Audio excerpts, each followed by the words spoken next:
Okay so hello students, start करते हैं last part of the vector. क्या है? Cross product. क्रॉस प्रोडक्ट का मतलब क्या हुआ? If two vectors get multiplied with each other and the resultant quantity comes itself a vector, then such a product is called as a vector product or cross product. How we will represent it? Suppose there are two vectors a and b. a and b vector को हमने multiply किया and sign multiply का यहाँ पर cross लगता है, that's why cross product लिखते हैं। और जो यहाँ पर क्वांटिटी आएगी कंसीडर z, वो भी एक वेक्टर क्वांटिटी निकल के आएगी। जैसे इसके पास अपना एक मैग्नीट्यूड है, डायरेक्शन है, इसके पास अपना एक मैग्नीट्यूड है, डायरेक्शन है, वैसे ही इसके पास भी अपना एक मैग्नीट्यूड और एक डायरेक्शन बन के निकलेगा। अब बात होती है कि क्या मैग्नीट्यूड होगा और कौन सा डायरेक्शन होगा, तो चलिए इसके बारे में बात करते हैं। इसकी वैल्यू आ जाती है बेटा magnitude of vector A into magnitude of vector B into sine theta into n cap. ये हुआ बेटा आपका z। ये जो बीच की क्वांटिटी यहां से लेकर यहां तक है, ये बताती है magnitude about z, magnitude of z। और ये जो n कैप है ये देता है आपको डायरेक्शन। सो कौन सा डायरेक्शन है, किस डायरेक्शन में जाएगा भाई? मैग्नीट्यूड तो पता ही कर लेंगे, a का पता है, b का पता है, साइन थीटा लगा लिया, आंसर आ गया। बट डायरेक्शन कैसे निकालेंगे? सबसे पहले डायरेक्शन की बात कर लेते हैं। मान लिया जाए हमारे पास वेक्टर a इधर है और वेक्टर b इस साइड है और दोनों के बीच का एंगल है सपोज थीटा, ठीक है। नाउ जब तुम a क्रॉस b करोगे, a क्रॉस b, तो आप अपने राइट हैंड को देखें और पाम को a की तरफ ऐसे रखें, फिंगर्स को, और b को पाम दिखाएं। b को क्या दिखाएं? पाम। b किधर की तरफ है बेटे? या फिर ऐसा करो, इन फिंगर्स के कर्ल को टर्न करो, जिधर थंब जा रहा हो, पाम को ओपन करने के बाद या कर्ल को मोड़ने के बाद जिधर भी थंब जा रहा हो, that direction is of z, यानी रिजल्टेंट का डायरेक्शन होगा। अब चूंकि यहां बाहर जा रहा है तो बाहर जाने वाले डायरेक्शन को लिखा जाता है बेटा जी डॉट से। यहीं पर अगर इसी सिचुएशन को बेटा मैं b क्रॉस a लिखता, यानी इस बार मैं b की तरफ फिंगर करता और a को पाम दिखाता। अब जो थंब गया वो इनसाइड जाएगा, तो जो डायरेक्शन इस प्रोसेस में आएगा n कैप, वो आउटसाइड होगा इस वाले में। इस वाले में जो n कैप आएगा बेटे वो इनसाइड जाएगा। ये डायरेक्शन निकालने का अपना एक तरीका है। बात करते हैं अब मैग्नीट्यूड की। तो मैग्नीट्यूड तो यार बहुत ही आसान है, इसमें कुछ करना नहीं है। जैसे इस तरीके के क्वेश्चन को आप यूज कहां करोगे? इस तरीके के क्वेश्चन को बेटा हम यूज कर सकते हैं टॉर्क को निकालने में। जैसे टॉर्क की वैल्यू होती है r cross f। r is the displacement, f is the force. Torque का मतलब होता है रोटेशनल इफेक्ट ऑफ फोर्स। तो अगर यहां पर r की वैल्यू कुछ भी दी गई है, f की वैल्यू कुछ भी दी गई, उनके बीच का एंगल हमें दिया गया है, तो बड़े आराम से हम किसकी वैल्यू कैलकुलेट कर लेंगे बेटे? टॉर्क की। जैसे f की वैल्यू सपोज दिया गया 5 न्यूटन, r की वैल्यू दी गई बेटा 2 मीटर, और दोनों के बीच का एंगल दे दिया गया आपको सपोज 30 डिग्री। अब आपसे पूछा जाएगा टॉर्क। टॉर्क का मतलब आप समझ जाएं कि मैग्नीट्यूड के साथ साथ डायरेक्शन भी पूछा जा रहा है। और ये जो डायरेक्शन होता है n cap, that is always perpendicular to A and B both। ये हमेशा जो भी डायरेक्शन आएगा n कैप, वो A और B दोनों के परपेंडिकुलर आएगा, चाहे जिधर जाए बट रहेगा दोनों के परपेंडिकुलर। चलिए जरा यहां देखते हैं। जब बात हम मैग्नीट्यूड की करने जा रहे थे तो ये मिला था A इंटू बी, यानी R into F into sine theta into n cap. भाई बात तो समझ में आ रही होगी। अब इसकी वैल्यू देख लो, मैग्नीट्यूड वाली वैल्यू। सो r की वैल्यू 2, f की वैल्यू 5, साइन 30, n कैप के बारे में भी थोड़ी देर बाद डिस्कस करता हूं, पहले ये निकाल लेते हैं। साइन 30 इज हाफ, तो ये कट जाएगा और ये आ गया बेटा 5 newton metre n cap, 5 newton metre n cap. अब ये जो एन कैप का डायरेक्शन वो है किधर, जरा देखो, पहले है आर, फिर यहाँ पर है एफ, और दोनों के बीच का एंगल है मेरे दोस्त 30 डिग्री। अब आपने क्या किया, आर की तरफ फिंगर रखा, पाम दिखाया फोर्स को, तो टॉर्क गया आउटसाइड। आउटसाइड का मतलब ये डायरेक्शन, तो क्या लिखेंगे, the direction of torque will be outside the board. और ध्यान रखना, जब आउटसाइड द बोर्ड जाएगा मेरे भाई, तो आर और एफ दोनों के परपेंडिकुलर निकलेगा, सोचने की बात ही नहीं है। ये बात जरूर ध्यान देना। हम दोबारा रिपीट कर देते हैं, क्रॉस प्रोडक्ट क्या होता है। तो क्रॉस प्रोडक्ट का मतलब, if we multiply the two vectors then the resultant quantity becomes itself a vector, then such a product is called cross product. अब ये जो वेक्टर आएगा उसके पास मैग्नीट्यूड भी होगा, डायरेक्शन भी होगा। मैग्नीट्यूड निकालने का ये मेथड बेटे, डायरेक्शन निकालने का ये मेथड, और मैंने आपको बता दिया कि डायरेक्शन जो भी रहेगा वो हमेशा ए और बी के डायरेक्शन के परपेंडिकुलर में ही रहेगा। तो ये तो पहला मेथड था। अगर ए और बी के कंपोनेंट्स होते, जैसे आई कैप, जे कैप, के कैप के फॉर्मेट थे, तो इस क्वेश्चन को कैसे सॉल्व किया जाता, इस पर चलिए हम विचार करते हैं। लिखिएगा, इस तरीके का एक क्वेश्चन हम लोग करके देख लेते हैं। मैं इसको रब कर देता हूँ, फिर स्टार्ट कर देते हैं। ओके, सो चलो इस क्वेश्चन के थ्रू हम इस वेक्टर को, क्रॉस प्रोडक्ट को सीखने की कोशिश कर रहे हैं।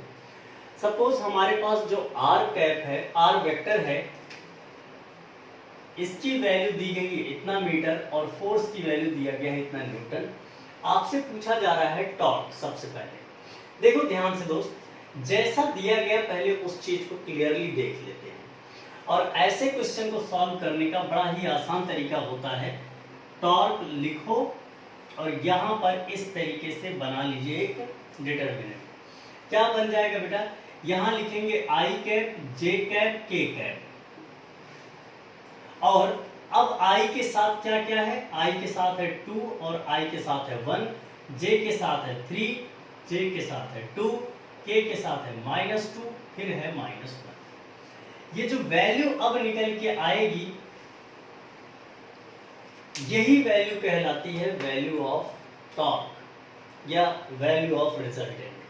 सॉल्व करते कैसे बेटे, क्योंकि ये आपके लिए एकदम नया है, इसलिए ऐसे क्वेश्चन को समझने का मेथड जानना बहुत जरूरी है। हम क्या करते हैं, पहले वेक्टर को पकड़ते हैं, इसे लिख लिया जाए पहले वेक्टर को।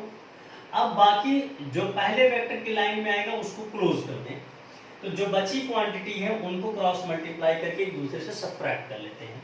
सब्ट्रैक्ट भी बेटा सीक्वेंस में होना चाहिए, जिसे 3 × -1 बिकम्स -3, फिर 2 × -2 बिकम्स -4, तो यहाँ पर -4।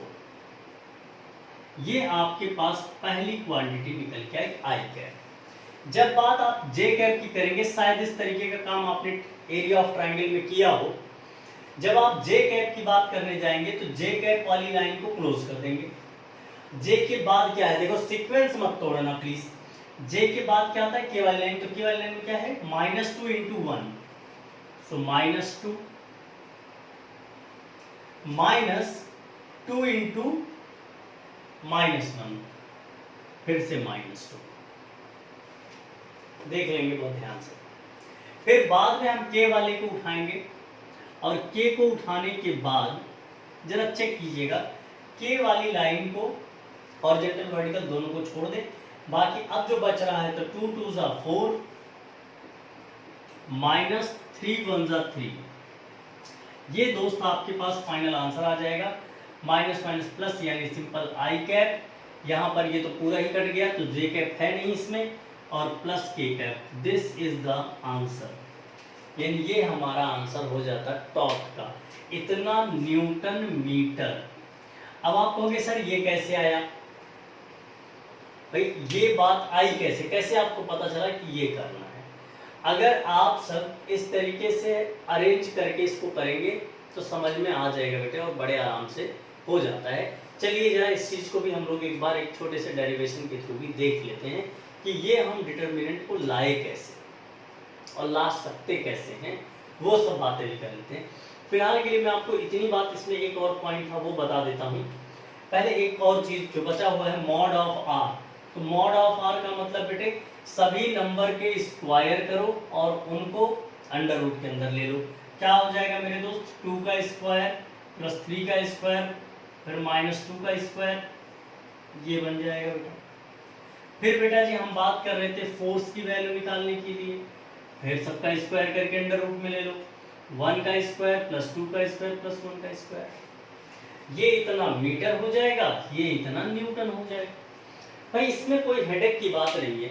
टॉर्क का ऐसे मॉड अब तुमसे पूछ लिया जाता तो तुम क्या बता देते भाई, मॉड ऑफ टॉर्क, भाई 1 का स्क्वायर प्लस 1 का स्क्वायर अंडर रूट ऑफ 2 आ जाता, तो ये इतना न्यूटन मीटर। ये सब तरीके हैं बेटे इसको करने के। अब चलिए जरा कुछ बातें यहां मैंने लिखी हैं उसको जरा समझ लेते हैं। देख यार हमारे पास 3 एक्सिस हैं, x y z यानी i j k। अगर हम लोग i को j से मल्टीप्लाई करते हैं क्रॉस में तो क्या वैल्यू निकल के आएगी, पहले इस पर थोड़ा विचार करते हैं। i क्रॉस j, तो ये हो जाएगा i की वैल्यू 1 j की वैल्यू 1 इंटू दोनों के बीच का एंगल 90 डिग्री, तो साइन 90, और n कैप क्या आ जाएगा, n कैप। एक एक करके मैं आपको इसमें सारी बातें बताऊंगा। इस समय इस सिचुएशन को एक बार हटा के ही बताता हूं जिससे तुम्हें कोई प्रॉब्लम ना आए, आप मुझे बताते चलना। ये सपोज एक i रखा, j रखा और k रखा।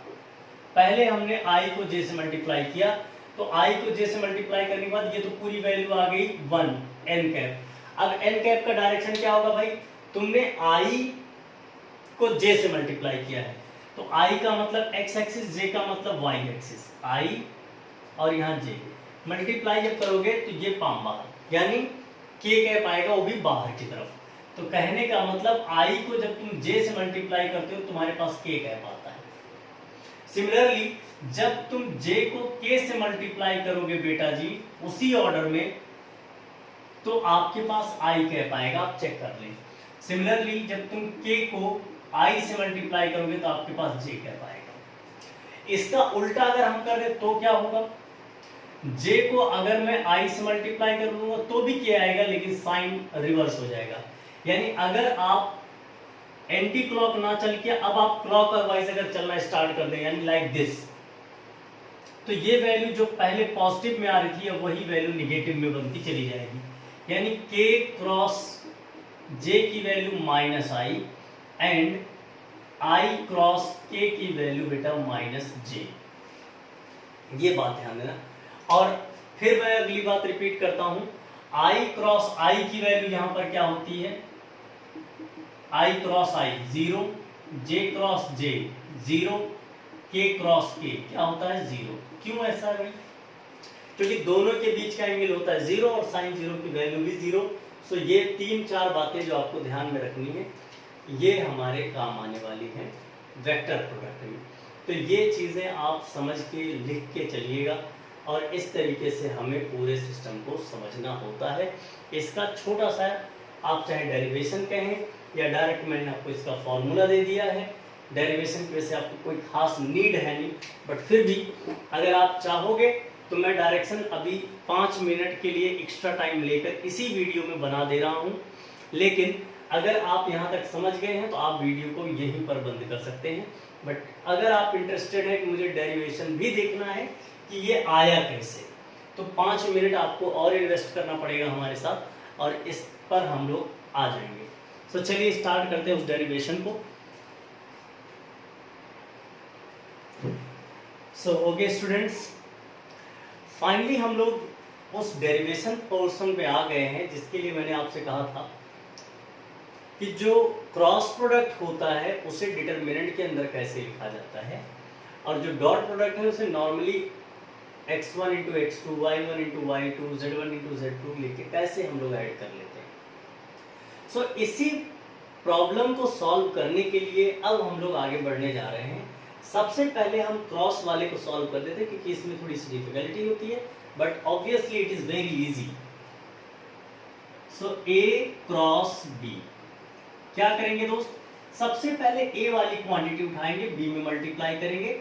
सो x1 i cap multiply by cross क्या हो जाएगा बेटा x2 i कैप, साथ में बोलेंगे y2 j cap z2 k cap. भाई होगा नहीं होगा?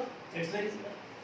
सिमिलरली प्लस, अब बेटे हम y1 j को उठाएंगे और फिर इसमें मल्टीप्लाई करेंगे।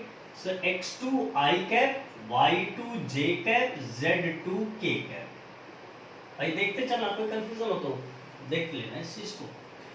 फिर बात करते हैं z1 k कैप से रिलेटेड, फिर इसी में मल्टीप्लाई करेंगे। सो x2 i cap y2 j cap z2 k cap. ये बात फिनिश। दोस्त थोड़ा ध्यान से देखेंगे इस बात को।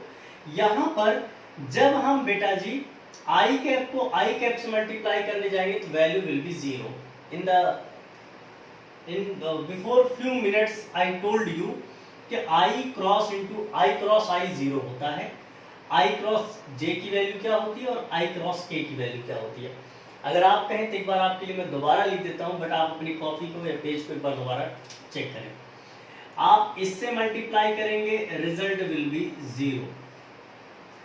आप इससे मल्टीप्लाई करेंगे बेटे तो i को j से मल्टीप्लाई कर रहे हैं, situation is okay, so k cap आ जाएगा। यहां पर पूरी वैल्यू लिखते हैं पहली बार मल्टीप्लाई करने में, x1 y2 k कैप। फिर इसको उठाएंगे बेटा जी, और थोड़ा देखना गंदा हो रहा है बट आप समझ लेना प्लीज। फिर यहाँ पर i को k से मल्टीप्लाई कर रहे हैं, यानी रिवर्स चल रहे हैं, सो माइनस j आ जाएगा। So minus x1 z2 j cap. ये बात यहाँ तक आ गई इस पूरे पहली वाली लाइन से। अब दूसरी लाइन के साथ चलो, j को i से मल्टीप्लाई करो, एक्चुअली फिर से उल्टा चल रहे हो भाई। i को j से मल्टीप्लाई करते पॉजिटिव मिलता, तो j को i से मल्टीप्लाई करने जा रहे हो। फिर माइनस y1 x2 और यहाँ पर k कैप। फिर बेटा j को j से मल्टीप्लाई करोगे तो भाई साहब ये तो हो गया जीरो, ये आपने कर ही लिया। और अगले लाइन ये वाले पे हम जा रहे हैं, j को k से मल्टीप्लाई कर रहे हो, सही ऑर्डर है। सो इसकी वैल्यू आ जाएगी बेटा क्या, प्लस y1 z2 j, और इसमें तो i कैप आ गया। लास्ट वाले को उठाते हैं, तो जब हम i से मल्टीप्लाई करेंगे तो ki बिल्कुल परफेक्ट चल रहा है, यानी plus z1 x2 j cap. और फिर जब हम j से मल्टीप्लाई करेंगे k को j से मल्टीप्लाई करेंगे, उल्टा चल रहा है। सो माइनस साइन के साथ यहाँ पर आ जाएगा z1 y2 i कैप, और लास्ट में बेटा ये वाली वैल्यू ही जीरो हो जाएगी क्योंकि k क्रॉस k है। अब आपके सामने जो आ रहा है, i को एक साथ ले लेते हैं, j को एक साथ ले लेते हैं, k को एक साथ लेते हैं और एक सीक्वेंस बना लेते हैं। चलिए बना लेते हैं बेटा। तो बात करते हैं i कैप की। अब i कैप की वैल्यू जरा देखो यहाँ पर ध्यान से, i एक तो बेटा जी यहाँ सामने दिख रहा है और एक यहाँ दिख रहा है, तो लिख लिया जाए y1 z2 minus y2 z1। बिल्कुल ठीक बात है। फिर बेटा जी अब हम j कैप की बात करते हैं, तो j कैप को उठाएंगे भाई साहब, तो एक तो j यहाँ पर, एक j यहाँ पर, यहाँ आ जाएगा z1 x2 minus z2 x1। Check कर ले, माइनस z2 x1। फिर प्लस k कैप को हम उठाएंगे मेरे दोस्त यहाँ से, k कैप ये बचा और ये बचा, k कैप के उठाते ही आपको मिलेगा x1 y2 minus y1 x2। जब इस तरीके का कोई भी सिंबॉलिक रिप्रेजेंटेशन आता है बेटे, जिसमें देखो पहले i है, j है, k है, तो ऐसी चीजों को डायरेक्टली लिख दिया जाता है। मैं डायरेक्टली लिख दूं पहले यहाँ पर, that is a cross b, actually जो अभी तक चल रहा है a क्रॉस b। ऐसी सिचुएशन में i j k का एक रिप्रेजेंटेशन लिखा जाता है, that is called matrix representation. May be आप सबको जब आप ट्रायंगल कोऑर्डिनेट सिस्टम पढ़ रहे हो और उसमें ट्रायंगल का एरिया निकालने के लिए भी ऐसे मेथड्स का यूज किया गया था, आपको शायद याद हो इस चीज में, 10th क्लास में था, चैप्टर मुझे याद नहीं है बट ये था जरूर उसमें। अब जरा ध्यान देना, अगर आप ध्यान दें इसमें y1 z2, तो y1 का मतलब किसकी लाइन है बेटे, j वाली लाइन है, z किसकी लाइन है, k वाली लाइन है। तो सीक्वेंस से देखो, जो पॉजिटिव है उसके साथ चलो पहले, तो ये y1 और फिर यहाँ पर क्रॉस मल्टीप्लाई भाई साहब, तो यहाँ z2 ऑब्वियसली, फिर बेटा जी यहाँ पर y2, यहाँ पर क्या है z1, बिल्कुल सेम सीक्वेंस के साथ मल्टीप्लाई करो। अगले वाले पे जे वाले पे आ जाओ भाई साहब, जे वाले क्या हो, z1 x2, सीक्वेंस नहीं बिगड़ना चाहिए, minus z2 x1 like this. अब के वाले को चेक कर लो, x1 y2, और ये इसको इस फॉर्मेट में चाहे लिख दो चाहे इस फॉर्मेट में, बात बराबर होता है। इसीलिए मैंने आपको उस टाइम बताया था कि आप इस तरीके से इसको यूज कर सकते हैं। अच्छा, what will happen in the dot product, ये तो पहला आंसर आप सबका आ चुका है। बात करते हैं अब a डॉट बी का। a डॉट बी में मेरे दोस्त ध्यान देना कि यहाँ पर cos थीटा यूज होता है, ऊपर वाले में sin थीटा यूज होता है। तो cos थीटा वाले में क्या हो जाएगा, सेम सिचुएशन को ध्यान दो कि जब हम इससे मल्टीप्लाई करेंगे तो ही रिजल्ट मिलेगा, इनका तो जीरो हो जाएगा। इसलिए यहाँ पर क्या हो जाएगा, i को i से मल्टीप्लाई करोगे तो वैल्यू आ जाएगा 1, इसलिए वैल्यू आ जाएगा x1 x2, x1 y2 0 आ जाएगा, क्योंकि i और j है 90 डिग्री फॉर्म कर रहा है, सो cos 90 बिकम्स 0। फिर से i और k है, फिर से 90 degree and cos 90 is 0। Similarly इसके साथ ये 0 और ये दोनों की वैल्यू आ जाएगी y1 plus y1 into y2। Similarly आप z1 इंटू z2 भी लिख लो, यही आपका आंसर है। अब एक बात समझो यार, जो डॉट प्रोडक्ट होता है उसमें कभी भी तुम एरो नहीं लगा सकते, कभी भी उसको वेक्टर के फॉर्म में नहीं लिख सकते बेटा, इसलिए इसकी गलती भूल से भी ना करना।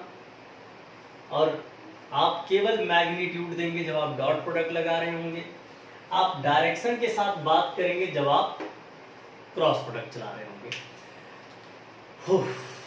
ये जो बातें आप सबने पढ़ ली, पता है तुम्हें तुमने कितना काम कर लिया, तुमने अपना चैप्टर वर्क पावर एनर्जी का कम से कम कुछ नहीं तो 20% कवर कर लिया, और कम से कम 20% पोर्शन आपने कवर कर लिया बेटा जी रोटेशनल मोशन का। मतलब इन छोटे छोटे 4-5 लेक्चर में मैं मानता हूँ मेहनत तो आपको पड़ी है, लेकिन ये 4-5 जो छोटे छोटे लेक्चर्स थे ये वेस्ट नहीं होंगे, और ये आपके काम को कई गुना आसान कर देंगे जब आप वहाँ पहुँचोगे तो।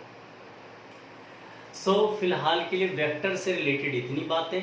इसके न्यूमेरिकल मैं आप सबको ट्राई करूँगा कि YouTube के कोई एक लिंक बनाकर उस पर मैं डाल दूँ, जिससे आप उसके क्वेश्चंस करें, और उसका सॉल्यूशन भी मैं वहाँ पर पुट कर दूँगा।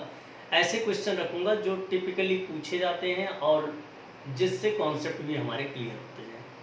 So thank you so much for having the patience, listening for long time. Thank you so much. फिर भी थोड़ा सा झेलते झेलते पढ़ते रहो, आगे बढ़ते रहो। Thank you so much. Have fun, enjoy. Thank you so much. Thank you.